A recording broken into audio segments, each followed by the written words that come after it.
Welcome to another Ride Along with Goggles, and we're in the SCS W900 again, and finally got it sorted out with a template and XML file. I'm able to make skins, so we'll be making this one. Well, I mean, I've mostly done, except for it doesn't quite. It's like the Kenworth thing is a little far forward on it compared to Ruta's truck, so. I'll have to move that stripe forward and make that fit. But other than that, it's pretty much ready to go. Anyway, we're in Rawlins, Wyoming, and we're heading for Ogden, Utah. So let's saddle up and get going.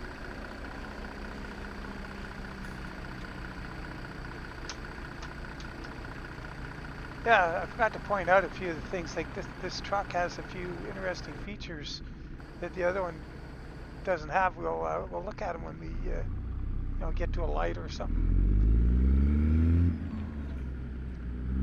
But they're obviously it's updated to what the current truck would be, and that's kind of cool in a way.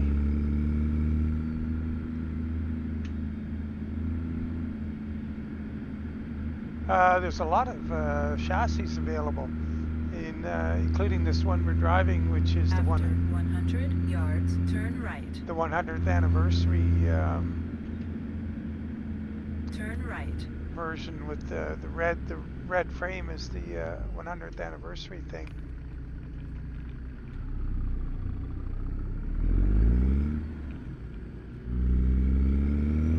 As I pointed out yesterday, the interior is pretty nice, and after 100 yards, turn left.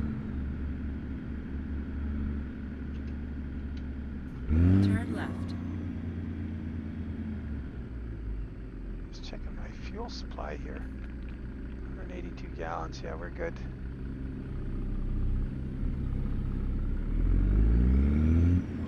Oh, there's a bent Cessna.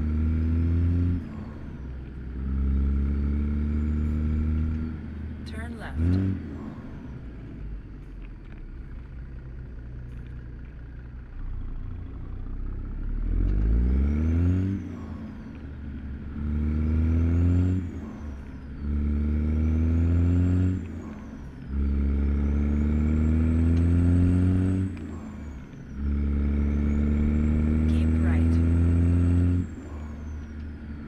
So I tried the W900 accessories mod from the Steam Workshop, and it doesn't work with this truck at all. In fact, it makes certain things disappear, which isn't good.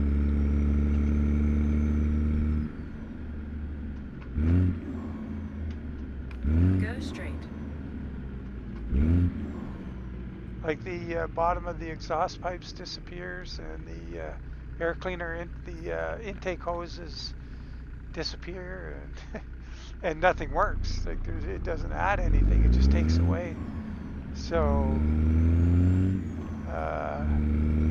no bueno. Keep right. After 50 yards, turn right. So you have the chemicals trailer on Turn here. right. I think I've only taken this trailer one time, and that was when it came out. Keep left. And After 50 yards, turn left. I think it was 146. Turn left.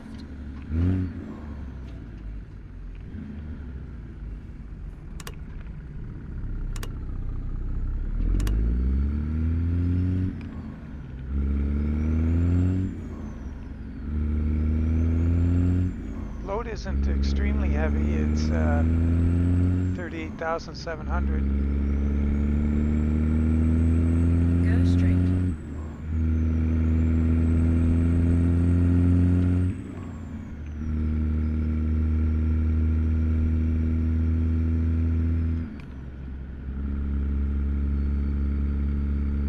Go straight.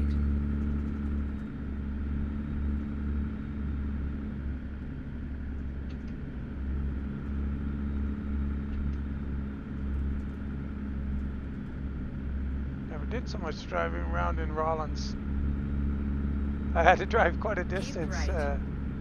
to pick the load up.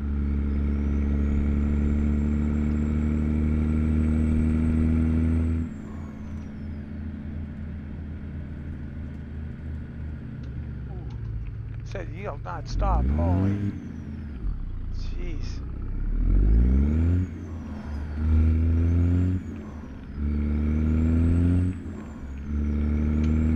Poor guy behind me. Oh, yeah, got an itchy nose.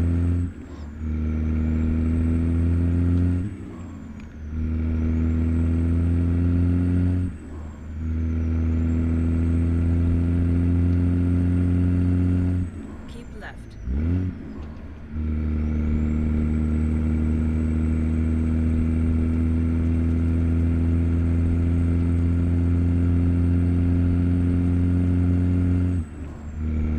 Oh, we're finally on the highway. Heading out.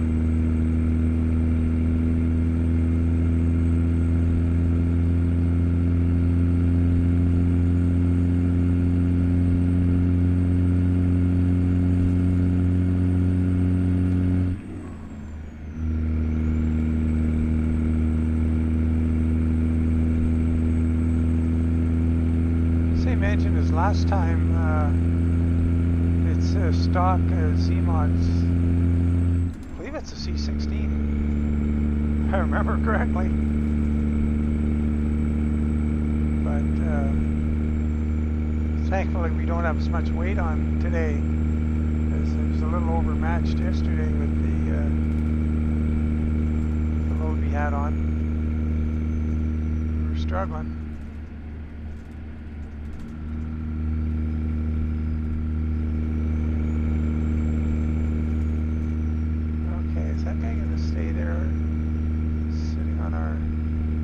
Well, we'll see what this guy ahead of us does. 80, oops, I gave him a little fright there in the left. 80-mile-an-hour speed limit here. I guess I should put it up to 80. Oh, 85, why not? Alright. See if we can get that out of the old girl. Might keep us out of trouble with these guys if we can get around them.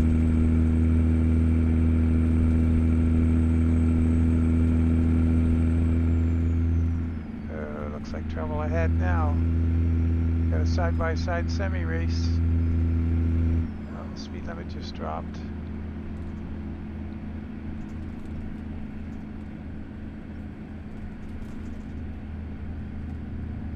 This truck drives nicely, like.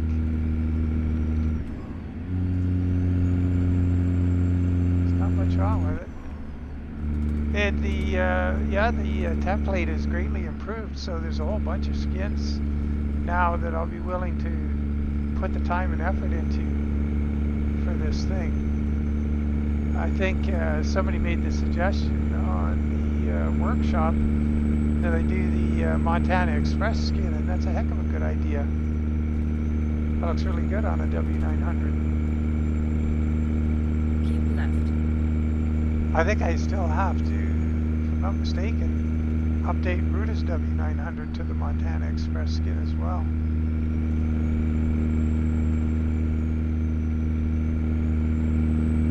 That's a tutorial I've been meaning to do. A few requests out for it. I guess I could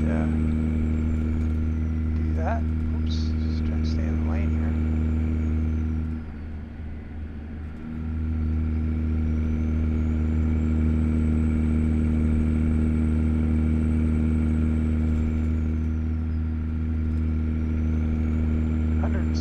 Miles to go.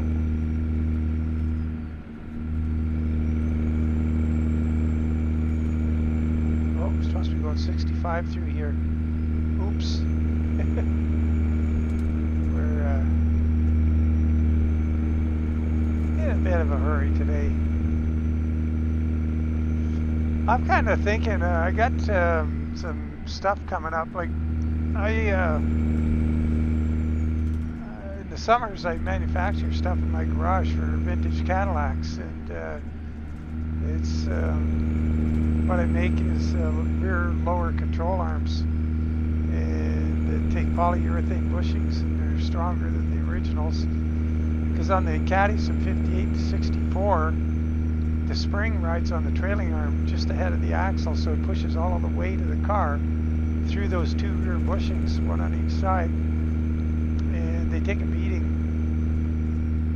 And so by, you know, my trailing arms are nice and strong, and you get a polyurethane bushing at each end. And so I've got a, you know, I buy the materials. I get the tubes CNC machine for me at a machine shop so that they are dead nuts even in length. So bolt them on the car. It's not going to dog track. And instead of me trying to get them even, and they put a nice angle cut on the bottom of the front, so if it ever caught anything, it would ride over it. So it's worth it to have that done for me. And then they water jet out like all of the plates and pieces I need to make a spring perch. And the spring perch, the spring locator I make myself, the spring perch riser I make, and the sleeves for the bushings I make those. And then I have jigs and I weld them all up. But anyway, that's going to start taking off here, it looks like, again, because of all my health issues that I had over the last few years. I didn't do much. I think I built 3 sets last year. I think I did it after I had my hernia surgery, which was kind of dumb, but I got to get back at it. It looks like got a customer. I won't say who it is until we go through a few orders, but they're pretty big in the business, and I'm not going to attempt to sell them individually anymore myself. I'll just sell them in batches to those guys,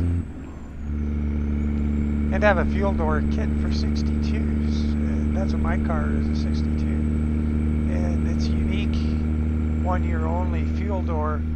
It has these little hinge pins. They're made of plastic or nylon, the original ones, and a little spring on each one that holds the fuel door up or down. And the springs are really stiff, the stock springs. And the little eye ages out, and bing, it flies away, and the spring falls off, and you've got a floppy fuel door. So there's nothing out there to fix it. So I drew the pins up in 3D and had a bunch printed for me initially. And then the springs, I drew the springs up, and I had a bunch of springs made. I'm down to just, I think, 7 sets worth. And I'm 3D printing the pins myself now with my 3D printer, because actually I do a better job than the ones I was paying for. And I can print them in ABS. And so anyway, they want those two. So that's going to start that's going to start getting me busy. So I'm going to probably start going down to 1 video a day. Like I'll do an ATS, and the following day I'll do an ETS. Alternate, because I can't keep up this pace and do make the commitment to this customer.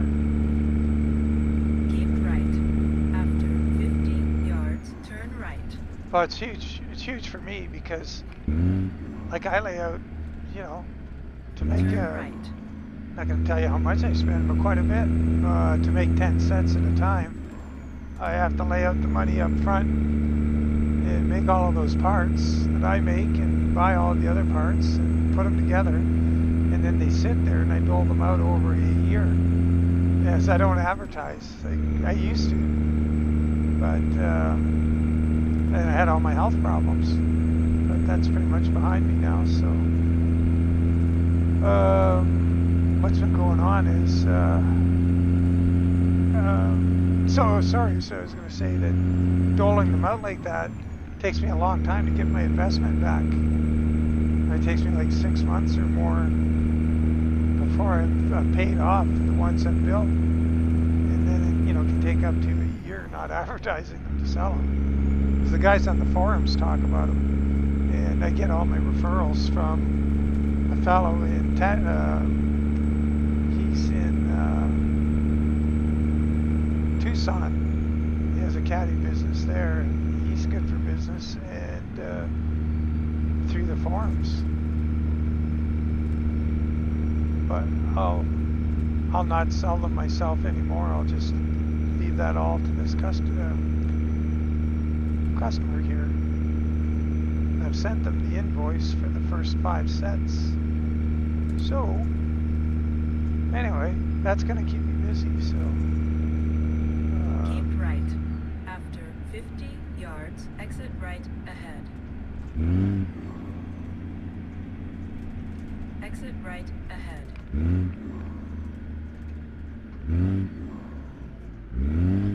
I'm still going to take part. Go straight.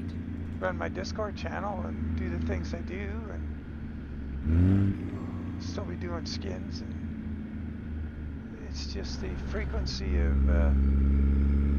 videos is going to be cut in half, and do the skins as I can get to them, which is pretty much what I'm doing now. But it's all good. Keep left. After 50 yards, turn left. Oh boy, I geared down too soon. Turn left. Uh-oh. A little bit stale. Go straight. Where are we going to? Oh, rail export. Okay. This is over by the Kenworth dealer, I think. Turn left instead of right.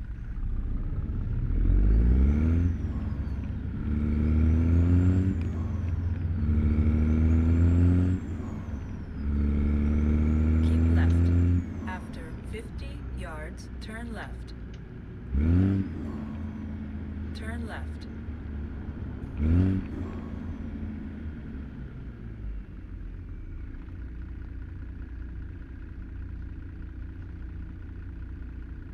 Oh boy.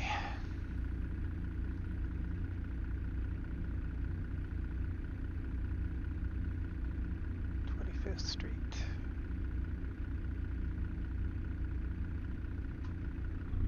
Oops, put it in the right gear. Yeah, I kind of like this trailer. It's kind of neat. It's a long one, but the rear axle steers, which is handy.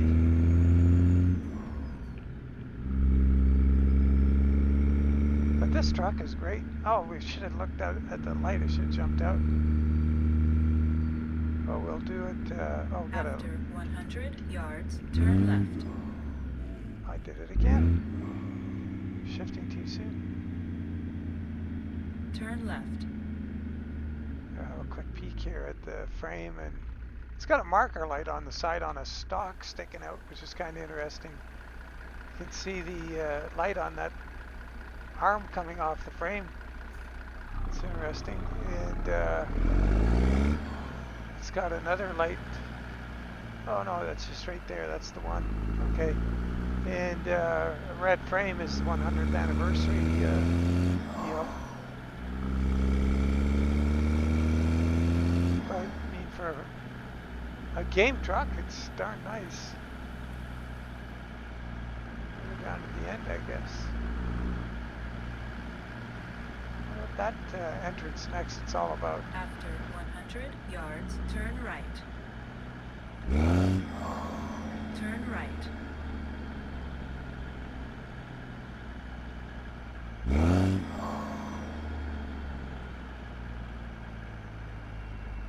You have reached your destination. Oh, we're close. Can you make it? Yep.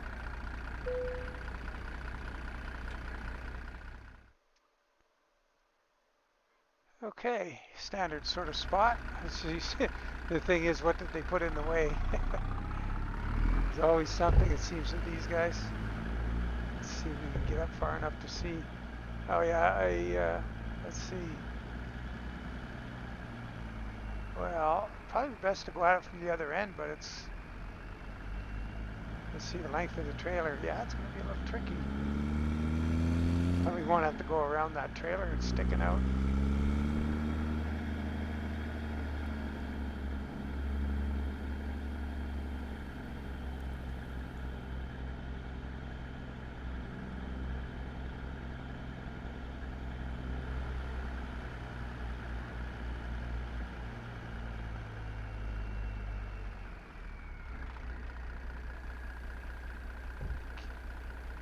Oh boy. Oh, I gotta sneeze. Ugh.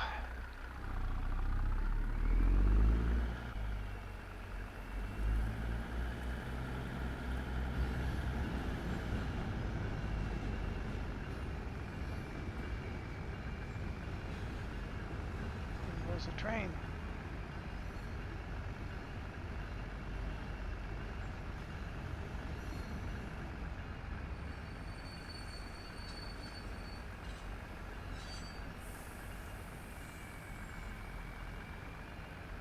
Well, we may not get straightened out in time.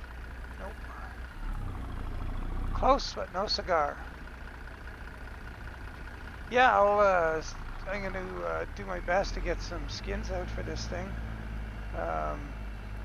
Think of a few right offhand that would be nice to do. I don't know if I ever did a black swan skin for it. That would be kind of cool. And job one, like what I got to do, you know, essentially a new truck is I've got to on the template for it. What I do is sell, and this little tip you guys can take note of if you like. I do it for the Peterbilts too. Is you make a on the template, you make a layer above it, and you spend a little time figuring out where the logo is, and then you draw a box around the logo on the template, and then you use that template going forward. And then when you got to do something that goes around that Kenworth emblem, you got it. It's you know, you pull up the template, start doing your skin, and you know exactly where the logo is. You can see on John Ruta's truck when I did the 100th anniversary, I was able to put the skin exactly around that logo where I wanted it. It's because I had a box around it already. Anyway, that's a little tip. And yeah, we're all done here. Guess I gotta go. Anyway, yeah, so I'll finish this skin up and get it up on Steam on Saturday, I hope. And we'll catch you guys later. Take care and bye for now.